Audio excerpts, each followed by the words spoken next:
Para enfrentar cualquier reto. Por eso te presentamos el Centro de Expansión Profesional UTEL, porque el mundo está lleno de posibilidades que pueden transformar tu vida. Solo es necesario que descubras el camino indicado para conseguir el trabajo de tus sueños, convertir esa gran idea en un negocio o potenciar tus habilidades y avanzar en tu carrera profesional. Todo esto es posible a través de los servicios que te ofrece el Centro de Expansión Profesional. Herramientas de autoconocimiento, contenidos acordes a las necesidades actuales para potenciar tus habilidades, certificaciones que complementarán tu perfil, una plataforma para ampliar tu red de contactos profesionales, oportunidades para impactar al mundo a través de una bolsa de trabajo con ofertas de empleo, voluntariados, pasantías, prácticas y servicio social, y la creación de relaciones productivas y a largo plazo con el mundo laboral. Atrévete a explorar un sinfín de oportunidades y tu expansión profesional no tendrá límites. Descubre todo lo que puedes lograr como miembro de la comunidad UTEL a través del Centro de Expansión Profesional. ¿Qué tal? Buenas tardes a todos.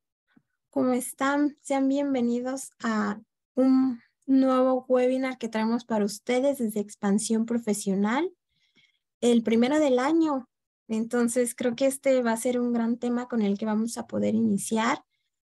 Sean todos bienvenidos nuevamente. Ahí nos ayudarían mucho dejando en el chat desde dónde están conectados para que vea la invitada, la gran invitada que tenemos hoy, desde dónde la van a escuchar, desde dónde se conectan con este tema que es muy interesante, que es precisamente sobre la inclusión, algo que hoy en día pues queremos que esté cada vez más presente dentro de nuestras organizaciones, dentro de nuestra comunidad estudiantil o incluso dentro de uno mismo como persona. Y bueno, para no hacer esta introducción mucho más larga, a todos los que están aquí presentes el día de hoy, les presento a Paula Treviño. Ella nos acompaña directamente desde la empresa de Multiplica Talent, de donde les hemos compartido por ahí muchas ofertas laborales para que formen parte, para que se sumen.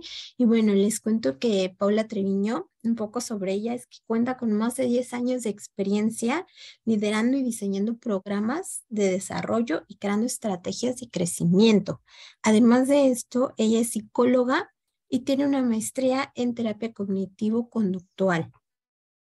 Además de ello, es especialista en tratamiento y prevención de violencia de género. Es una apasionada por la investigación, las habilidades de las personas, la transformación, el talento digital. Entonces, hoy les traemos una experta que va a hablar sobre un tema que le apasiona, que es esta parte del género, cómo lo estamos percibiendo, cómo nos estamos viendo hoy en día con esta diversidad de inclusión para quienes cuentan con una empresa, que son emprendedores, lo lleven a cabo, o quienes colaboran en una empresa pueden levantar la mano y decir, oye, mira, yo aprendí todo esto que nos trajo Pau desde Multiplica Talent. Y bueno, sin más que decir, les dejo a Pau para que pueda compartir con ustedes el conocimiento, sin antes recordarles que todas las dudas que surjan durante esta presentación las pueden ir dejando a través del chat. Y bueno, al finalizar les podríamos dar la respuesta a su inquietud. Entonces, Pau, nuevamente bienvenida a este primer webinar de expansión profesional. Adelante, este es tu espacio. Muchas gracias. Gracias, Mari. Gracias a todas las personas que están acá. Pues bueno, voy a empezar a compartir mi pantalla mientras les voy platicando un poco. La verdad es que me gustaría que esto fuera lo más interactivo posible, así que dejen por acá todas las preguntas que les vayan surgiendo. Si de plano necesitan interrumpirme también, adelante, lo pueden hacer.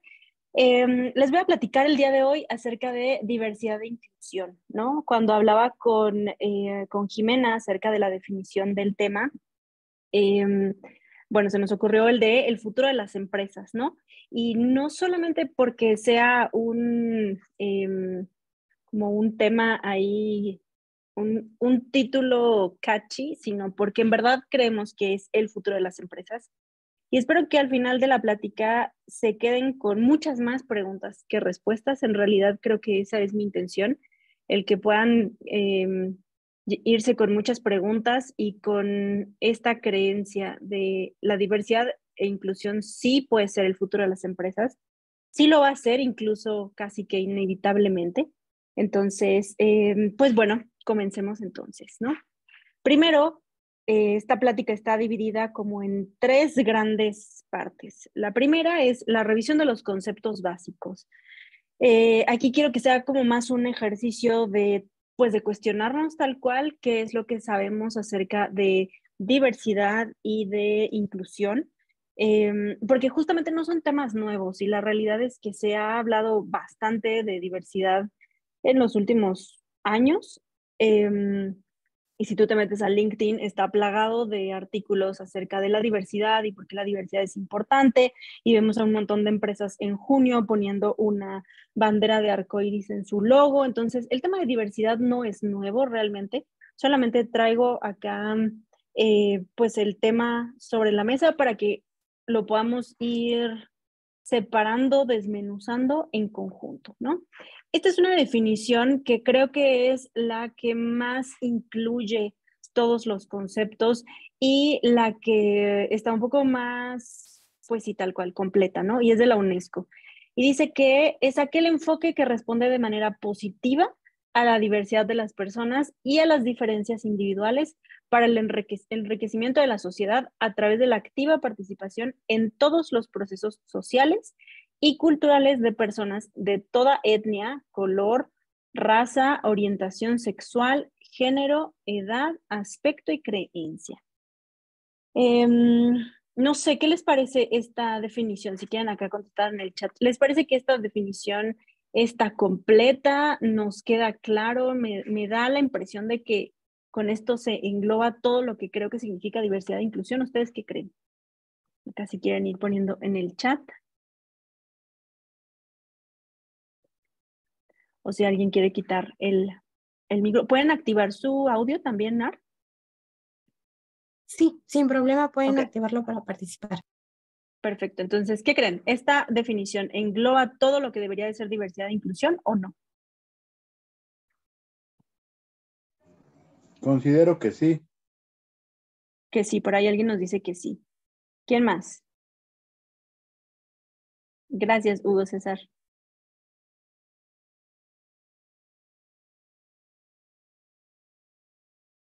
¿Qué tal si vamos parte por parte, entendiendo? Eso supongo que fue un sí también. Vamos entonces a empezar a dividir por partes, ¿no? Esta definición.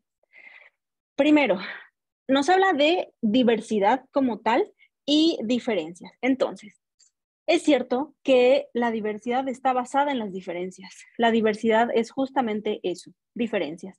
El entender que no hay una persona igual a otra en el mundo. Y eso es diversidad. Por acá nos dice Noelia como que lo define bien, es abarcativo el concepto, ¿no? La definición está completa, perfecto. Luego, tenemos que la intención de buscar diversidad es el enriquecimiento de la sociedad. Y ahí es donde se empieza a poner un poco más interesante, porque ¿cómo es que unimos el concepto de diversidad con enriquecimiento de la sociedad? Lo que nos dice aquí es que tiene que ser a través de la participación activa, ¿no? Es decir, que no va a suceder, el enriquecimiento de la sociedad no va a suceder de manera automática. Por el simple hecho de tener diversidad o diferencias, no es sinónimo de enriquecimiento, sino tiene que suceder a través de la participación activa. Es decir, para que se pueda llegar al enriquecimiento, tenemos que tener algún tipo de participación. Aquí nos está diciendo que es una participación activa. Algo tenemos que hacer, ¿no? No simplemente es tener una opinión o tener alguna idea y guardármela, sino activamente hacer algo con eso, ¿no? Y las diferencias de las que nos habla son etnia, color, raza, orientación sexual, género, edad, aspecto y creencias, ¿no? Que son a grandes rasgos los aspectos de diversidad que conocemos, ¿no? Como más, de manera más común. Sin embargo, aquí yo le agregaría solamente un par. El tema de la capacidad y el tema de la neurodiversidad, porque aquí estamos hablando de muchos aspectos. Si se fijan, todos estos aspectos son aspectos que yo no puedo controlar. Son aspectos que son inherentes a mí y que no tengo injerencia alguna sobre ellos, como mi capacidad, por ejemplo, Si yo soy una persona con discapacidad, significa que es algo que no puedo controlar. O dentro de la neurodiversidad, que este es un concepto un poco más reciente, pero se habla de neurodiversidad con las personas, por ejemplo, con autismo, con déficit de atención, incluso con dislexia, ¿no? Y hablamos que la neurodiversidad también es importante visibilizarla. Entonces, esta definición creo que podría ser un poco más completa. Sin embargo, bueno, todavía tenemos que entender un poco más el aspecto de la participación activa, ¿no? Y creo que es justo en donde me quiero enfocar en este espacio, en entender yo como individuo qué puedo hacer al respecto, porque de pronto parece ser que cuando hablamos de diversidad e inclusión, por ejemplo, en las empresas, nos sentimos un poco sin poder de decisión, ¿no? Porque igual yo no soy la CEO o yo no soy la dueña de la empresa, yo no tomo esas decisiones. Sin embargo, ¿cuál es mi postura como individuo frente a este tema, ¿no? Entonces, primero hay que entender que la diversidad no es igual a inclusión. Cuando hablamos muchas veces de diversidad, casi que por añadidura viene el tema o el concepto de inclusión. Sin embargo, no es lo mismo. Diversidad no es igual a inclusión. La diversidad básicamente se trata de los números, ¿no? De los números o la data que presentamos. Es este juego de la obligatoriedad, ¿no? Como debe de haber cierto porcentaje de mujeres en la organización. Tenemos que contratar cierto porcentaje de personas con discapacidad o tiene que haber 5% de personas negras en el liderazgo, ¿no? Eso es diversidad, la data, los números, lo que podemos medir. Sin embargo, la inclusión, por el otro lado, es el verdadero impacto. Es qué pasa con esa data, cómo convertimos esa data en impacto, en un resultado, ¿no? La inclusión entonces no es algo que suceda en automático. Por el hecho de tener diversidad no significa que yo voy a tener inclusión. La inclusión es algo que debemos de cultivar. Y entonces vamos a ir conociendo un poco más cómo es que llegamos a esa verdadera inclusión, ¿no? No solamente es tener los números, no solamente es tener al 50% de población de X, sino que esas personas verdaderamente se sientan incluidas. ¿Y cómo pueden llegar a sentirse incluidas las personas, no? Hablamos de una empresa inclusiva cuando todas las personas, independientemente de su diversidad y de su interseccionalidad, porque me voy a revisar un poco, pero de estos yo tengo varios, ¿no? O sea, yo tengo una etnia, tengo un color, tengo una raza, tengo una orientación, tengo un género, un aspecto, una creencia, una capacidad o una neurodiversidad. Todo esto es cómo se van interseccionando una con la otra. Entonces, hablamos de una empresa diversa cuando una persona, independientemente de todos estos conceptos y aspectos, se puede sentir segura, puede sentir que pertenece y puede ser ella misma. Eso es una empresa inclusiva, ¿no? No es contratar a los conocidos grupos minoritarios. De entrada es entender que no hay grupos minoritarios, hay grupos minorizados. Porque, por ejemplo, hay un estudio que dice que en el 2045 Estados Unidos va a ser 80% grupos minoritarios. ¿Cómo es eso si es el 80%? No son grupos minorizados, son grupos que sistemáticamente se han minorizado porque no se ven o no lucen como las personas que normalmente toman las decisiones. Entonces, entendamos que no existen grupos minoritarios, existen grupos minorizados. No es que sean menos, es que están menos visibilizados. Entonces, eso sería básicamente una empresa inclusiva, ¿no? Que cualquier persona, independientemente de su diversidad, se pueda sentir segura, pueda sentir que pertenece y que es ella misma, ¿no? Y entonces empieza a poner un poco más complejo porque no es algo sencillo de lograr como empresa o como individuo, ¿no? Porque muchas veces tal vez no existe abiertamente una política que me excluya, sin embargo, por alguna razón no me siento segura, por alguna razón siento que no pertenezco o que no puedo ser quien soy en esta empresa. Por alguna razón no se siente seguro. Y lo contrario, no es una política abiertamente exclusiva. Lo contrario sería la no existencia de las políticas, ¿no? Es decir, lo contrario a ser una empresa inclusiva no es una empresa que tenga políticas de discriminación. Porque uno, no va a haber una empresa que abiertamente diga, no, pues no contratamos, no sé, personas de tal raza o no contratamos mujeres. No lo van a decir. Sin embargo, lo contrario entonces sería la ausencia de estas políticas, ¿no? Porque al final, si no lo nombramos, entonces es muy difícil que lo podamos modificar. Entonces, ok, vamos entendiendo un poco más la diferencia entre diversidad e inclusión y cómo es que se va viendo y cómo es que va tomando forma, ¿no? Ahora, la segunda parte de la plática justamente es como individuo, ¿cómo me paro frente a esta situación? ¿Cuál es mi postura? ¿Qué hago al respecto? Y lo primero es que tenemos que empezar a navegar la incomodidad. Creo que si algo disfruto es justamente la incomodidad, no solamente en mí, sino en las personas que me rodean. El cuestionarme constantemente y el cuestionar los espacios en donde normalmente estoy, ¿no? Creo que no es algo sencillo, no es algo que se logre de la noche a la mañana y definitivamente no es algo que disfrute todos los días. Hay momentos en donde preferiría dejar de cuestionarme y decir, bueno, ya las cosas son así, punto. Sin embargo, creo que ese es un compromiso que cada persona deberá adquirir en su momento, pero es justo eso, el entender cómo me siento con este tema que realmente puede ser muy incómodo, ¿no?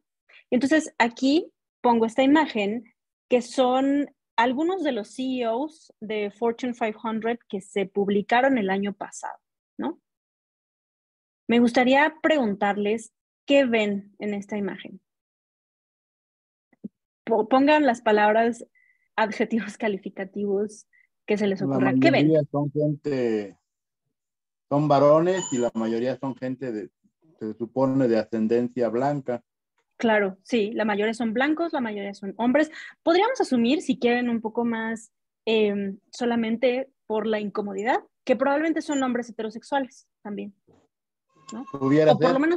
por lo menos tienen una vida pública heterosexual, ¿no? Son Sí, empresarios, son también. líderes, son científicos, ok, bien. ¿Qué más observamos? Millonarios, por cierto, exactamente. Ese es un tema bastante interesante, ¿no? Pero ¿cuántos millonarios conocen que son millonarios por mérito propio, que no son millonarios por herencia?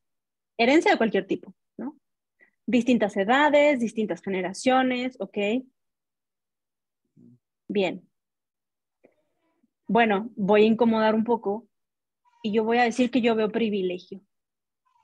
Sí. Por acá decía Hugo César, ¿no? Son hombres blancos. Yo no sabría definir privilegio de otra manera más que hombres blancos, precisamente.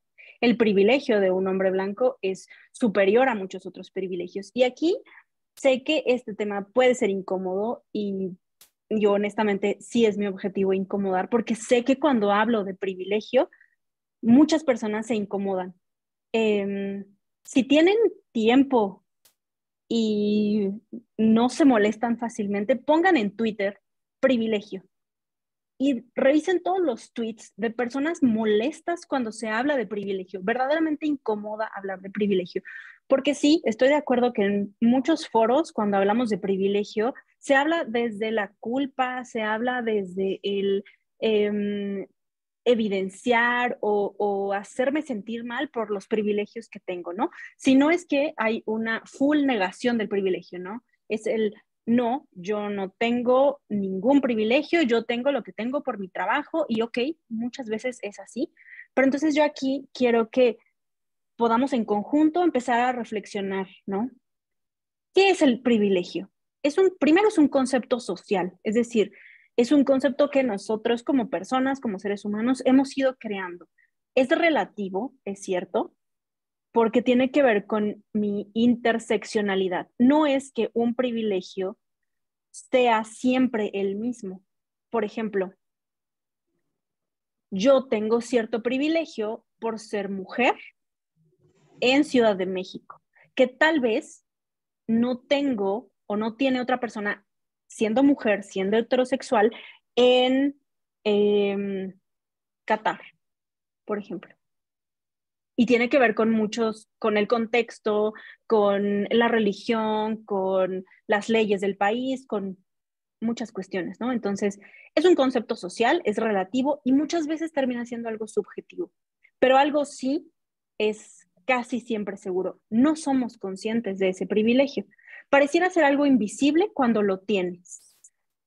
Justamente veía un video hace algunas semanas que decía, era como un story time de un universitario estadounidense que dice que estaba en una clase y cuando uno de sus compañeros le pregunta, es que, o sea, estoy teniendo una discusión con mi papá porque no logramos entendernos, ¿no? Y él todavía le dice, bueno, ¿te puedo ayudar en algo? Y le dice, sí, es que, a ver, por ejemplo, tu familia, tú y tu familia, ¿cuántas veces al año van de vacaciones en su barco?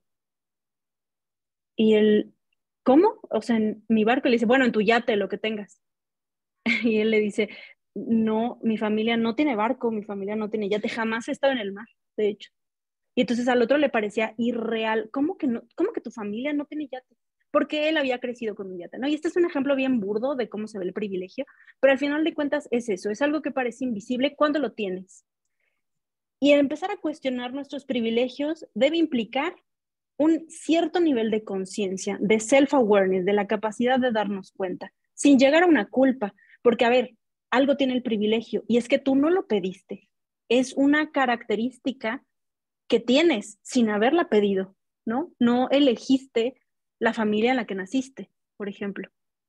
Eso es un privilegio. No elegiste el color de piel que tienes, ¿no? No elegiste tu orientación sexual, es algo que tienes y punto. Entonces, cuestionarnos tiene que implicar este nivel de conciencia sin llegar a una culpa, porque al final de cuentas, con la culpa no vamos a llegar a ningún lugar, ¿no? La culpa tiene una connotación bastante negativa y bastante pesada, entonces simplemente es un nivel de conciencia para eventualmente llegar a un nivel de responsabilidad, ¿no? Pero hasta aquí estamos en la conciencia. Debe implicar reflexión. Antes de rechazar un concepto que no conozco, del que tal vez no soy partidaria, del que tal vez mi religión me ha enseñado que no es así, tal vez en mi familia no es de tal manera, tal vez nunca jamás lo había visto, pero en lugar de rechazarlo sistemáticamente, primero reflexiono, después empatizo. Y la empatía, podríamos hacer una plática de muchas horas acerca de la empatía y el mal marketing que le han hecho a la empatía como si fuera algo que las personas pueden tener por haber nacido empáticos y ya. Es algo que se desarrolla. Realmente la empatía es algo que puedes entrenar, ¿no? Y no es la típica frase de la empatía es ponerte en los zapatos del otro, porque eso ni siquiera es empatía, ¿no? Si yo me pongo en los zapatos del otro y no son de mi talla, entonces yo no voy a vivir su experiencia, yo voy a vivir una experiencia muy distinta. Si me quedan apretados o si me quedan grandes, para mí va a ser un dolor caminar con unos zapatos que no sean míos. Entonces, la empatía no es eso, la empatía es entender desde donde está parada la otra persona, cómo se ve su realidad, cómo se siente, por qué toma las decisiones que toma. Eso es verdadera empatía, ¿no? El siguiente punto sería la disposición de hacer. Recuerdan que al inicio decíamos que la diversidad y la inclusión implican una participación activa. Aquí está. Es la disposición de participar activamente, es la disposición de querer hacer algo al respecto y eventualmente tomar acción. A veces pareciera ser que nos sentimos una parte pequeñísima del sistema, sin embargo, no es así. Podemos tomar acción desde donde estemos, desde el lugar de trabajo en el que estás, desde tu familia, tu relación de pareja, tu relación con tus amistades. Puedes empezar a tomar acción desde donde estés. No hay acción menor cuando se trata de cuestionar nuestros privilegios, ¿no? Y solamente por continuar esta reflexión, me gustaría, por ejemplo, hacernos algunas preguntas. No tienen que contestármelas realmente. Está, por ejemplo, ¿tuviste que trabajar durante tu adolescencia? No porque hayas querido, sino porque tenías que hacerlo. ¿Tuviste acceso a una educación privada, sí o no? ¿Alguna vez te han discriminado o te han molestado por alguna cuestión que tú no puedes modificar, como tu color de piel, tu género, tu raza, tu orientación sexual? ¿O alguna vez has sido la única persona de tu género, de tu raza, de tu color, orientación, creencia, capacidad, lo que sea, en un espacio de trabajo que te hayas hecho consciente de, soy la única persona blanca, espacio, ¿no? Eso es un ejercicio para empezar a cuestionar nuestros privilegios.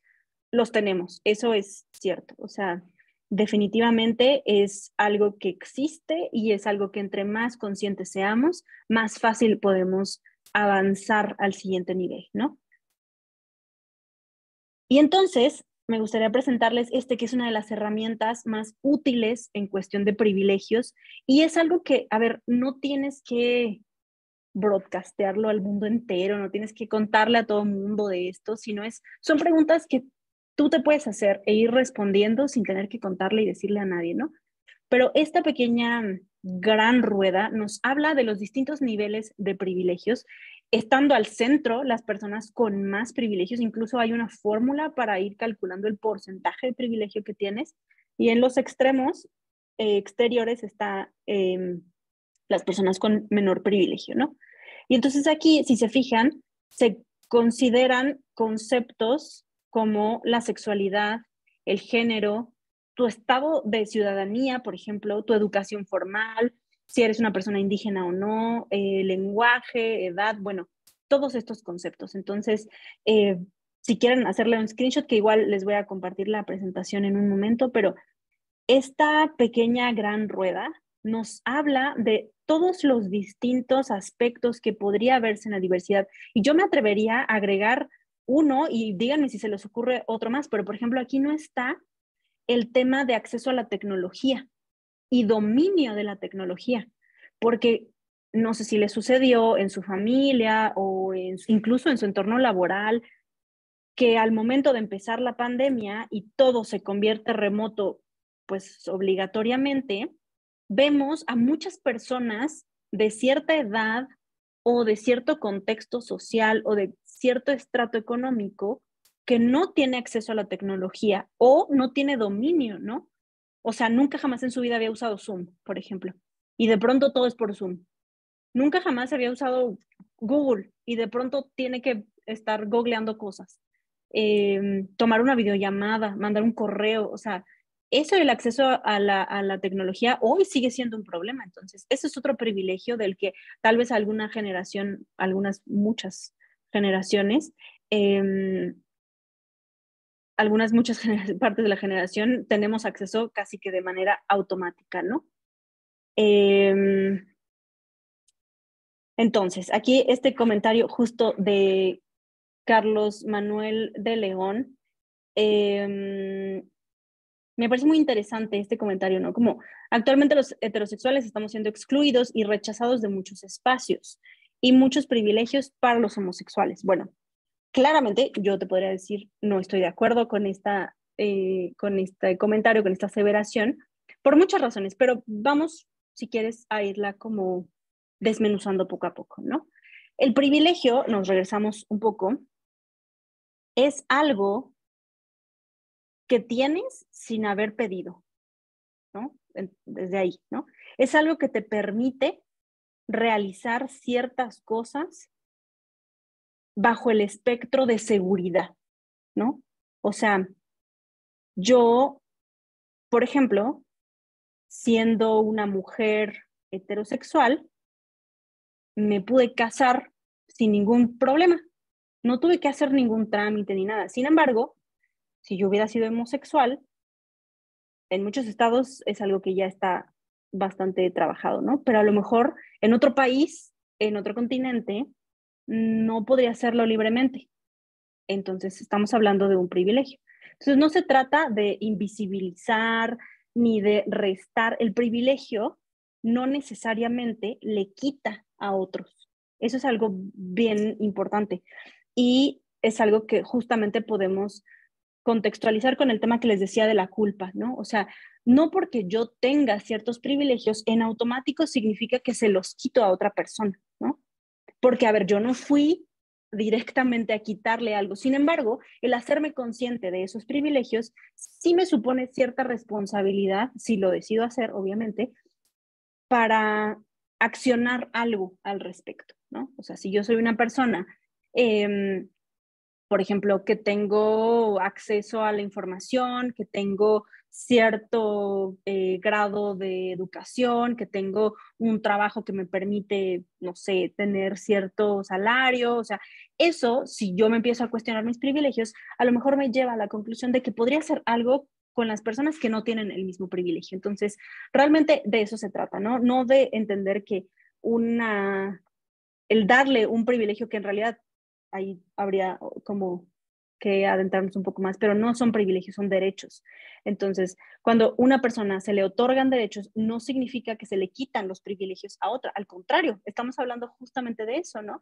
De lograr esa diversidad y esa inclusión para fortalecer los procesos de la sociedad, ¿no? Entonces, ¿cómo dar el primer paso? Que es justamente la tercera parte de nuestra plática, que, como les decía, el primero, a lo mejor de manera personal o individual, sería cómo empiezo a cuestionar mis privilegios, cómo empiezo a cuestionar la postura que tengo, el lugar en el que estoy, las herramientas o los recursos que tengo disponibles.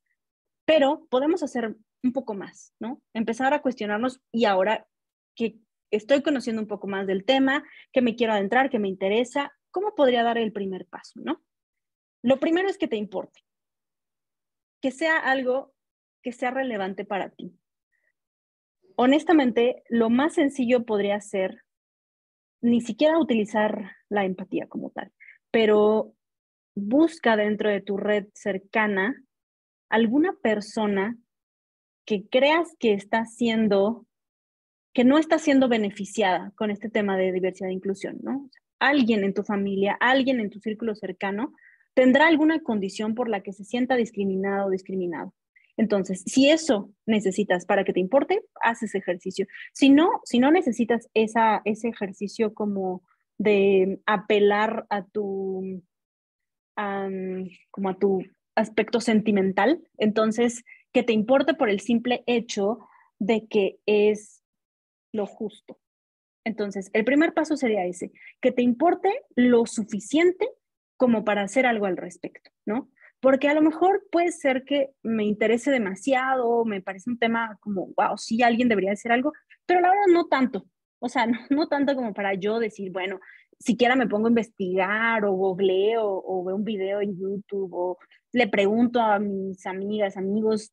La verdad no me importa tanto para hacer algo al respecto, entonces no vas a hacer nada, ¿no? Pero si logras que te importe lo suficiente para hacer algo al respecto, entonces podemos empezar a encontrar algunas respuestas, ¿no? Quiero hablar primero, a nivel macro, de la responsabilidad que tenemos las empresas y las personas que podemos tener el privilegio de tomar decisiones en una empresa, por ejemplo, ¿no? Y sabemos que justamente el tema de diversidad e inclusión ha estado en la mente de muchas personas, ¿no? Y en la mente y en la boca de las personas, porque se ha hablado, se ha escrito, insisto, si tú te metes a LinkedIn, hay mucha gente hablando de diversidad e inclusión. En muchas organizaciones que lideran hoy el mundo de los negocios es algo que está presente. Sin embargo, podríamos decir que hoy todavía no es una prioridad. Se asume como un nice to have, como un plus, como estaría bueno tenerlo, ¿no? Pero todavía no se ve de manera prioritaria, de manera urgente, aun cuando tenemos data que avala su importancia, ¿no? A nivel organización, ni siquiera tanto a nivel sociedad, a nivel organización, hoy tenemos, estos son solamente 4 datos de estadística que nos hablan con algún tema relacionado a diversidad e inclusión, pero hay muchos más, de verdad. Pongan en Google data de diversidad e inclusión en las empresas y les van a salir muchísimos estudios de el año pasado, antepasado, hace 5 o 10 años, que hablan del impacto que tiene la diversidad y la inclusión en las empresas, ¿no? Por ejemplo, 3 de cada 10 empresas en México son inclusivas con intención, o sea, que intencionalmente han creado alguna política, algún programa, algo que oficialice su esfuerzo por convertirse en inclusivas. Solamente 3 de 10 empresas. Otra data, y ahí van a encontrar linkeados los estudios de donde sacamos esta data, ¿no? Pero el 72% de las mujeres, el 89% de los afroamericanos, 80% de asiáticos y 70% de los latinos clasificaron la diversidad laboral como el aspecto más importante al momento de buscar trabajo. Es decir, las mujeres, los afroamericanos, los asiáticos y los latinos, al momento de buscar trabajo, consideraron las políticas de diversidad de una empresa como un aspecto incluso a veces decisivo para postularse o no. para aceptar un trabajo o no. Entonces, esto es, estamos hablando de números bastante altos, ¿no? Otra data, por ejemplo, las organizaciones con un equipo de liderazgo más diverso tienen un ingreso aprox de 25% más que las empresas con líderes menos diversos. Eso también es data importante. ¿Por qué creerían que tienen producción más alta? Incluso lo relaciono con esta última data, ¿no? Que el Producto Interno Bruto de América Latina y el Caribe crecería un 16% si la brecha de género se cerrara completamente. Y solamente estamos hablando de la brecha de género, porque recuerden que hablamos de diversidad e inclusión, no solo de género, de muchas otras características. Entonces, ¿por qué creeríamos que la diversidad es igual a aumento de producción o un aumento de revenue, por ejemplo, al final del año? ¿Por qué creen que eso sucede?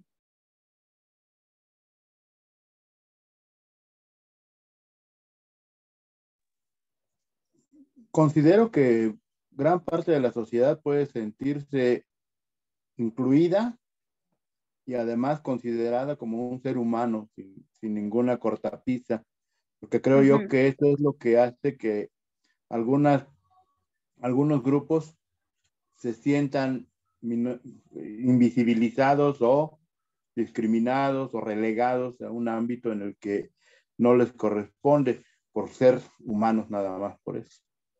Claro, total.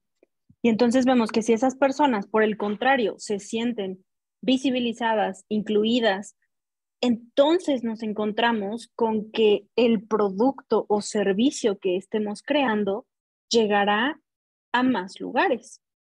O sea, ¿por qué aumenta la producción de las empresas? ¿Por qué aumenta su revenue? Porque están teniendo diversidad de opiniones, diversidad de procesos creativos, por ejemplo. Ya no solo es la cara de la fotografía de los, como veíamos al inicio, ¿no? De los hombres blancos heterosexuales. Ya resulta que hay mujeres negras, por ejemplo, que también toman decisiones. Recuerdo mucho de... ¿Sí? Yo creo que lo que estás comentando ahorita también tiene mucho que ver también con la, como tú dices, ¿no? Diversidad cultural, pero también con el gusto, porque, por ejemplo, si tú tienes una agencia y contratas, por ejemplo, un supervisor coreano, una persona hindú, una persona afroamericana, una persona latina, una persona estadounidense, y haces demasiada diversidad, y tú los pones como líderes, y al final de la mesa está quien dirige, ¿verdad? Pero digamos que están diseñando una crema o un champú y una persona puede aportar, oh, mira, en esta región les gusta el guaraconá, en esta región les gusta el mango, en esta región les gusta. Entonces, lo que te estás ganando ahí sería como una mayor productividad a nivel cultural. ¿Por qué? Porque ahora vas a tener clientes de África, clientes de Japón, clientes y gentes de Europa, y eso, bueno, según mi punto de vista, lo que va a hacer es que crezca lo que ellos adquieren y lo que tú produces. Total, sí, súper de acuerdo, Laura. Es tal cual eso. Te permite llegar a otros lugares, te permite llegar un poquito más lejos, ¿no? O sea, es esta historia de el primer dispositivo que reconocía la voz, por ejemplo. Cuando se creó este dispositivo para el reconocimiento de voz, resulta que en todas las pruebas de usuario, porque a ver, las pruebas de usabilidad se hacen casi al final.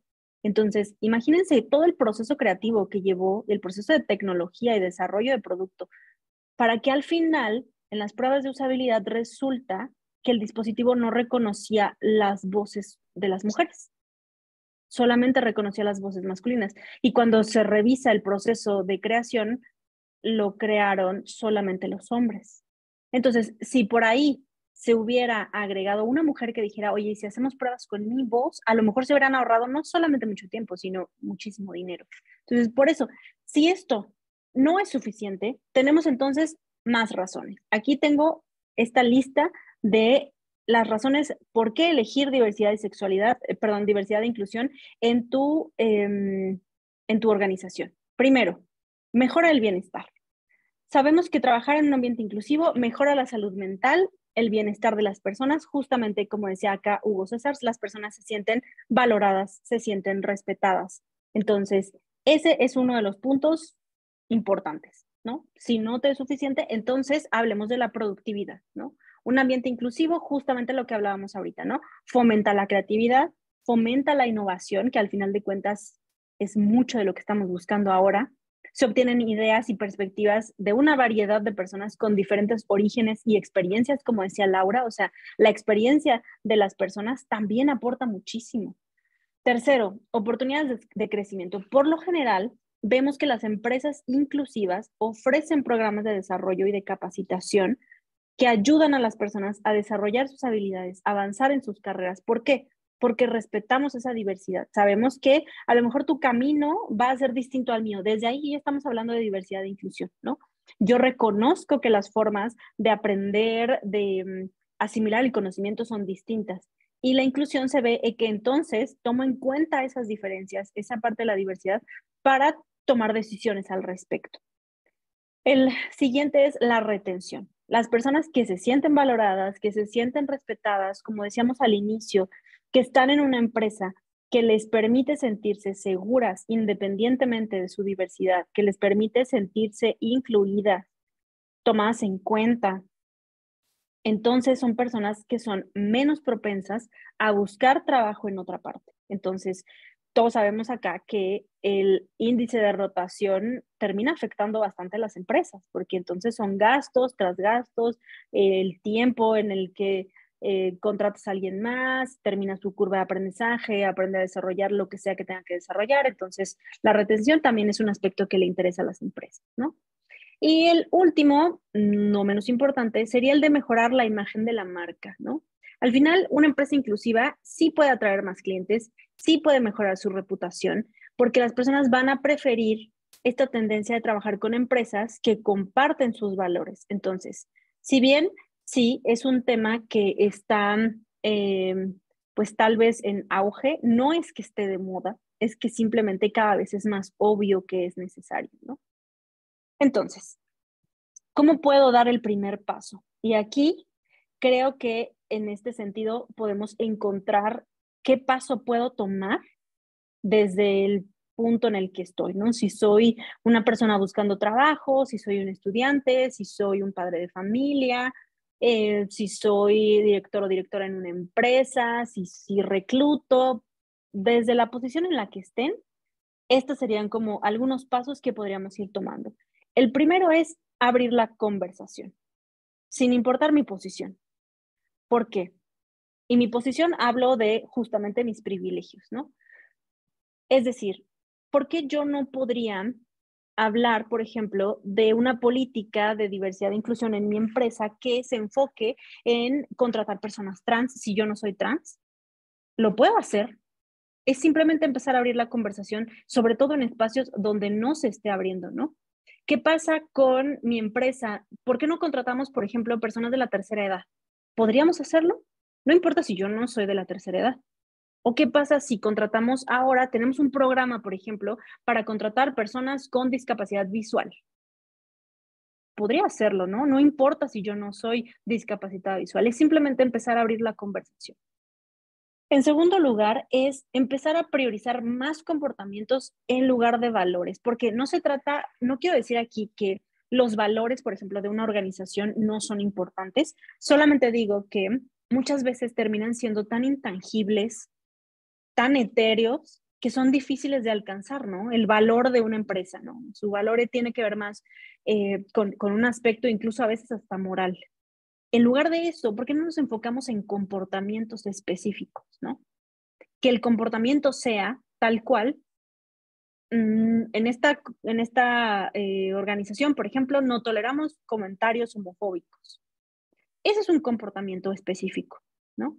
O, no sé, contratamos a las personas con un CV ciego. O sea, yo recibo el currículum de la persona sin saber su nombre, su género ni su edad, ni su etnia, ni nada. Simplemente me enfoco en su experiencia. Ese es un comportamiento.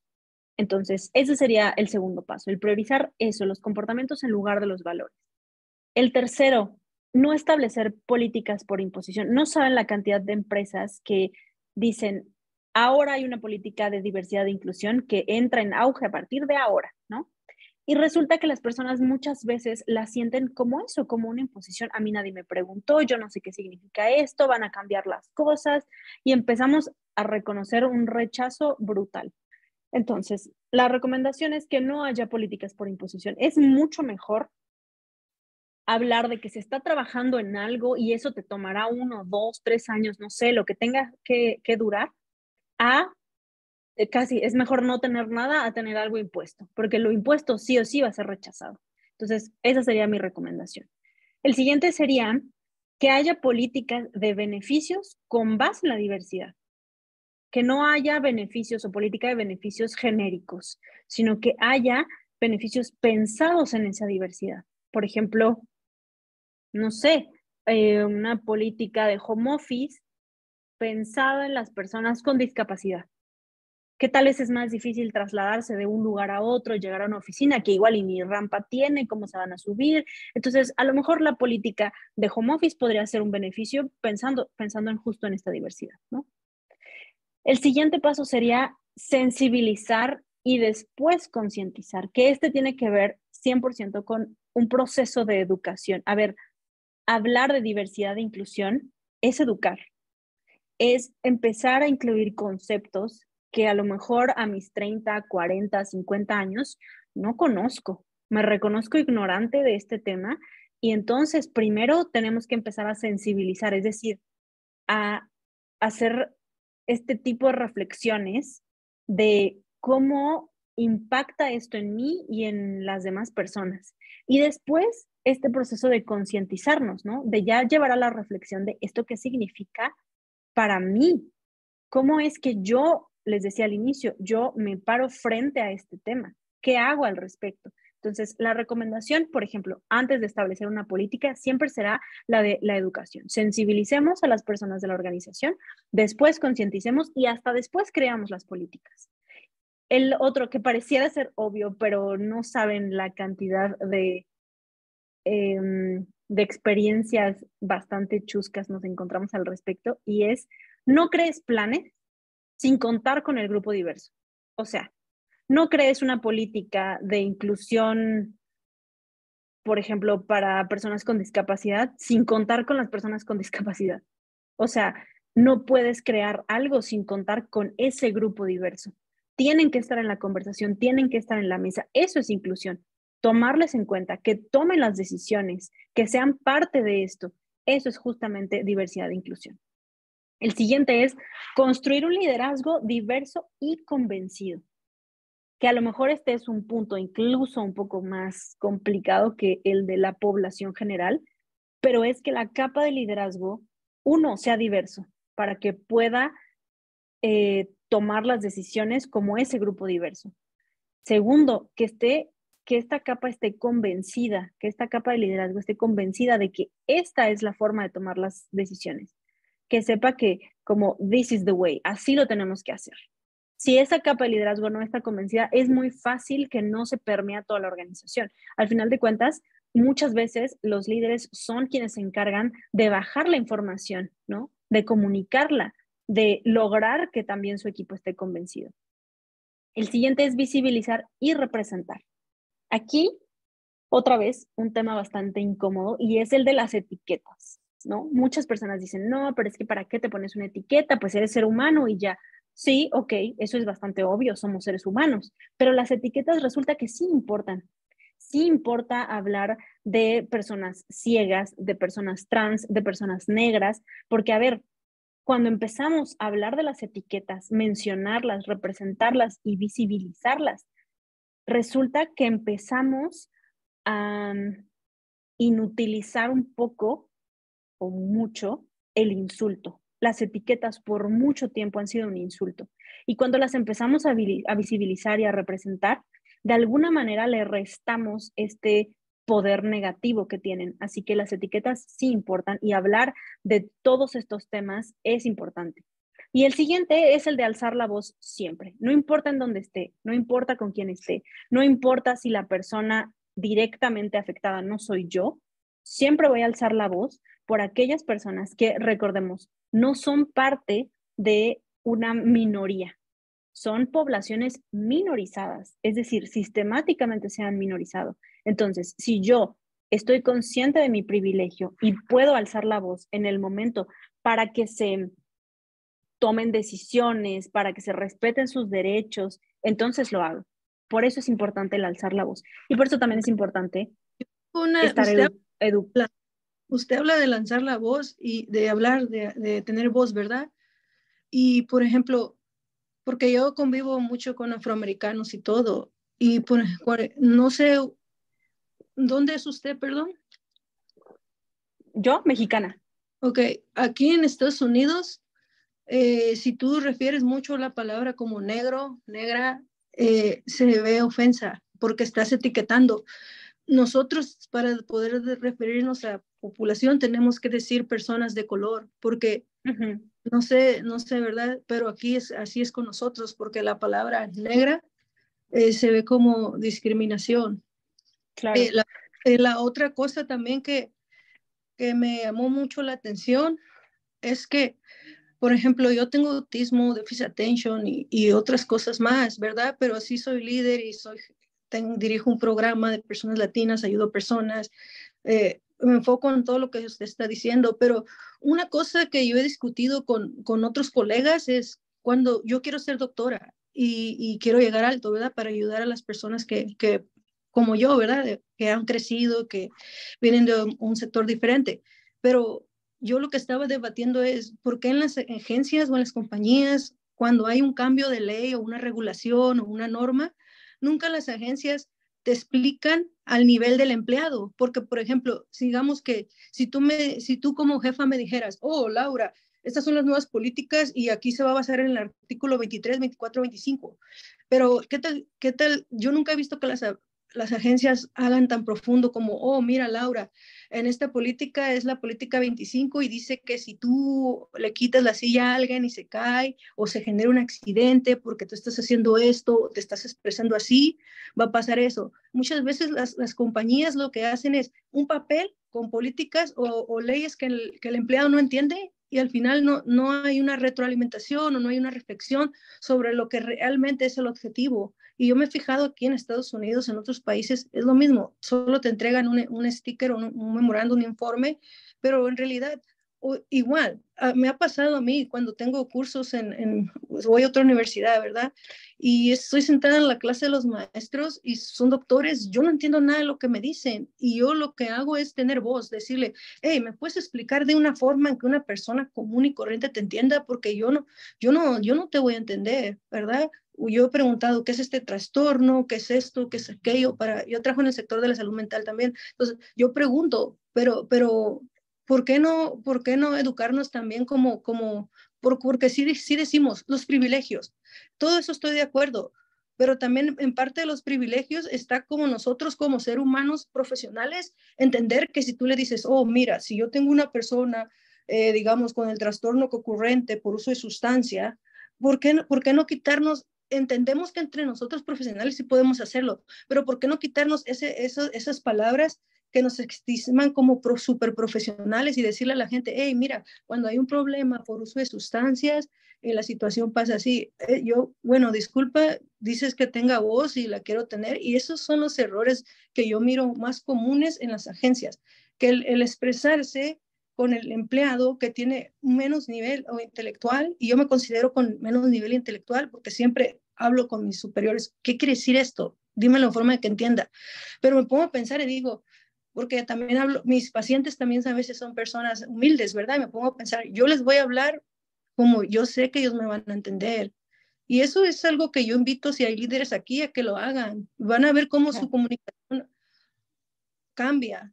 Pero yo quisiera que me diera un punto de vista sobre eso, porque quiero ser doctora y yo cuando llegue ahí, yo quiero llegar como líder y hablarle a la gente y que me entienda. No quiero decir, oh, tecnicismos donde yo estoy ahí, todo el mundo callado, no saben ni qué digo y no preguntan porque yo agarro palabras que yo creo que se inventaron en la época de no sé cuándo y solo para verme nice. Yo no quiero ser ese tipo de persona, no sé, y quiero que usted me dé un consejo, si estábamos bien como para ser líder o estamos mal, como yo pienso. Claro. Creo que ahí el tema que mencionabas al inicio es justamente el problema con la imposición de las políticas. O sea, no puedes hacer, no puedes obligar a las personas a cambiar su forma de ser, a modificar sus opiniones. Por eso tiene que ser un proceso co-construido. A ver, el aspecto de las leyes definitivamente en Estados Unidos y en México es un punto y aparte. Hablemos de las políticas que sí se pueden crear. Las políticas tienen que empezar de abajo hacia arriba. O sea, justamente las personas de la operación, las personas de la organización tienen que sentirse incluidas, tomadas en cuenta para poder crear esa política. No puede ser como justo acá la capa de liderazgo creó esta política y a partir de hoy se pone en práctica y si la entendiste, qué bueno, y si no, ni modo. No, tiene que ser un proceso que se haga como de co-creación, ¿no? Ese es el primero. En segundo lugar, el que las personas se sientan incluidas tampoco es inventar la rueda o el hilo negro, es preguntarles. Por ejemplo, decías al inicio, ¿no? Como hay algunas personas que se pueden sentir ofendidas, ok, ¿y qué pasa si les preguntamos, por ejemplo? Si acá ya te dijeron abiertamente, ok, a mí no me gusta o me siento ofendida o ofendido cuando dicen negra o cuando dicen persona negra, ok, va, entonces lo modifico. Y ya, le pregunto a la persona, por ejemplo, no sé, a mí a veces se me hace muy sencillo preguntarle a una persona, oye, ¿cómo quieres que te diga? ¿Tienes algún pronombre preferido? Y ya, la persona te lo va a decir, ¿no? Si para la persona la etiqueta es importante, te lo va a decir. Y si no, entonces se respeta y ya, no es necesario modificarlo. A ver, lo necesario aquí es tomarles en cuenta, es preguntarles. Y esto que te decía de levantar la voz es justamente eso. Es eso que haces, es preguntar, es decir, oye, ¿me puedes explicar una vez más? ¿Me puedes, no sé, justamente no sé, de explicar de alguna manera que yo lo pueda entender mejor o corroboro la información que me acabas de dar, lo que entendí fue esto, ¿me puedes explicar mejor? Eso es lo que estás haciendo, levantar la voz, ¿no? Preguntar. Y definitivamente, a ver, dentro del mismo campo de la salud mental, todavía falta muchísimo trabajo, ¿eh? Falta muchísimo trabajo de desestigmatizar, de visibilizar, de empezar a nombrar, de modificar nuestro discurso, de que las personas que son neurodiversas, por ejemplo, son personas enfermas. O sea, falta todavía muchísimo, pero creo que si hablamos de el primer paso, podría ser eso, empezar a abrir la conversación, ¿no? O sea, creo que tú, siendo parte de una comunidad neurodiversa, tienes muchos puntos de vista que podrían ser bastantes buenos triggers para empezar una conversación, ¿no? En el espacio laboral, en el espacio estudiantil, donde te encuentres, ¿no? Pero al final, creo que estos podrían ser algunos de los pasos con los que podríamos iniciar. Definitivamente no son los únicos. Tampoco digo que sean como los pasos correctos. Al final de cuentas, como les dije al inicio, yo solamente quiero dejarles con más preguntas, con más dudas, con esta inquietud que les lleve a googlear, a buscar un libro, a descargar un podcast, a meterse a YouTube. Simplemente eso, que les quede esa inquietud de empezar a cuestionarse y a cuestionarse en todos los espacios en donde se encuentran. Porque al final no solamente somos personas que trabajamos, somos personas que existimos en muchos círculos, en tu familia, con tus amigas, amigos, en, no sé, un club social, en las redes, en el internet, en la presencial, o sea, existimos. Entonces, esa sería mi única invitación, que se cuestionen, que estos son algunos triggers que pueden iniciar algo, pero si a ustedes se les ocurren otros, adelante. La cosa es dar el primer paso, ¿no? Entonces, acá les dejo mis datos de contacto. Esta presentación ahorita se las comparto a las organizadoras para que se las puedan hacer llegar. Ahí están, van a encontrar linkeados algunos recursos si los quieren leer. Si tienen alguna duda, si quieren que les comparta material, escríbanme directamente a mi correo o ahí está LinkedIn. A veces prefiero que sea por correo porque lo reviso más seguido.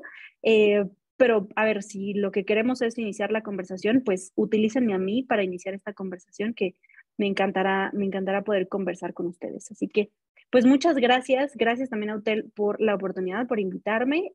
Ojalá que se repita y gracias a todos también. ¿Puedo ver tu correo electrónico otra vez, por Sí, favor? claro, paulinat@multiplica.com. Gracias. Gracias a Yo sí quiero ustedes. materiales. Sí, perfecto. Nos faltó Súper. tiempo, un tema muy Nos grande. faltó tiempo, definitivamente. Sí, podemos hacer un conversatorio de preguntas y respuestas, porque a ver, al final la diversidad que ustedes tienen y que pueda aportar de sus experiencias también es riquísima, así que lo podemos hacer. Nart, no sé si tenemos alguna otra pregunta. Pues durante la conversación no fueron lanzando grandes preguntas, creo que todas las fueron externando nuestros estudiantes. Qué bueno que Súper. me da mucho gusto ver que ellos abren el micrófono, se presentan, Sí, ayuda mucho más a que el tema sea enriquecedor, como bien lo dijo Laura, y poder atravesar a veces estas brechas que se nos generan con los formatos digitales. Entonces, pues la verdad es que no hay alguna duda en el chat. No sé si alguno de los estudiantes tenga alguna otra, algún aporte y quiera abrir su micrófono para comentar algo con Pau. si no, ahí está mi correo para que me escriban en el momento en el que gusten. Hola, El doctor buenas. Juan por acá nos dice que todo bien. Hola, Yo vine, hola, ¿nos escuchas? hola, buenas. Sí, vine tarde a la conferencia. Quiero saber si voy a tener una grabación de esto, porque sí me interesa mucho el tema. Sí, claro que sí. Les vamos a proporcionar esta grabación. Esta va a estar directamente en YouTube para que también puedan acceder a ella o la puedan compartir, porque pues como bien hemos mencionado, es un tema muy interesante. Entonces sí, tanto el material que por eso se los vamos a compartir, así como la grabación para que la puedan consultar y bueno, todas sus redes para que puedan continuar conectando con Pau en este tema tan interesante y sobre todo, Pau, aquí me gustaría extenderles una invitación, dado que los alumnos veo que se quedaron con mucho más intriga. Vamos a tener nuestra feria de empleo en donde Multiplica Talent ya va a venir con el stand, entonces abrirles el espacio para poder continuar con este conversatorio o incluso algún otro tema, ¿no? Porque así como Claro. lo mencionas en un inicio, esto es muy diverso, entonces alcanza para mucho rato esto. Entonces, si te parece Sí. bien, podemos continuarlo dentro de este espacio y bueno, a los estudiantes les haremos llegar esta información. ¿Qué te parece, Pau? Súper, muy bien, Nar, muchísimas gracias. Me encantará seguir conversando. Vale, perfecto. Perfecto. Entonces, bueno, me Acá parece lo pongo. que los estudiantes se van muy contentos con todo lo que hoy les proporcionaste, una visión mucho más amplia. Creo que es un tema que tiene que tratarse punto por punto, no como en algunas ocasiones que bien lo decías, no solo como que es muy diverso, muy ahí está y nunca te enteras de nada, sino estar 100% en todo. La verdad es que fue un tema muy enriquecedor. Por ahí Pau ya les dejó su correo para que se puedan comunicar con ella. Aquí desde Expansión Ya le mandé Profesional. mensaje. Perfecto. Muchas gracias. No, gracias a ti. Fantástico. Súper.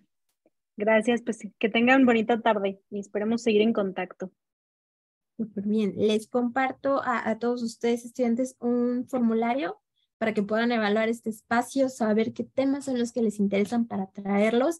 Y bueno, Pau, nuevamente muchísimas gracias por aportar a los estudiantes. Sé que todos se van con un gran aprendizaje y nos estaremos viendo en una próxima edición. Muchas gracias, Nar. Mucho gusto. Gracias a todos. Hasta luego, que estén bien.